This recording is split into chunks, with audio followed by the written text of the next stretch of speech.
మన పెద్దపల్లి జిల్లాలోని సుందిళ్ళ గ్రామం వెళ్ళిపోదాం రండి.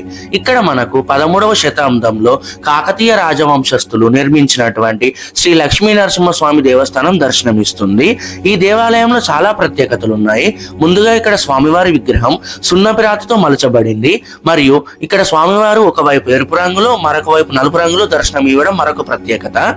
ఇక్కడ భక్తుల విశ్వాసం ఏంటి అంటే, ఎవరైనా మనిషికి గాలి ధూళి సోకినప్పుడు ఆ మనిషిని తీసుకొని వచ్చి దేవాలయంలో నిద్ర చేపిస్తే ఆ గాలి ధూళి అనేది తొలగిపోతుందని భక్తుల ప్రగాఢ విశ్వాసం. ఈ దేవాలయానికి రాష్ట్రం నలుమూలల నుంచి భక్తులు వస్తూ ఉంటారు. మరియు సత్యనారాయణ స్వామి వ్రతాలు, వాహన పూజలు కూడా నిర్వహించుకుంటారు. ఈ దేవాలయాన్ని 1988వ సంవత్సరంలో ఎండోమెంట్ లోకి చేర్చడం జరిగింది. ఇక గర్భాలయం లోపలికి వెళ్ళగానే ఆ నరసింహస్వామి వారు దీపాల కాంతుల్లో యోగానంద స్వరూపుడే భక్తులకు దర్శనమిస్తూ ఉంటారు.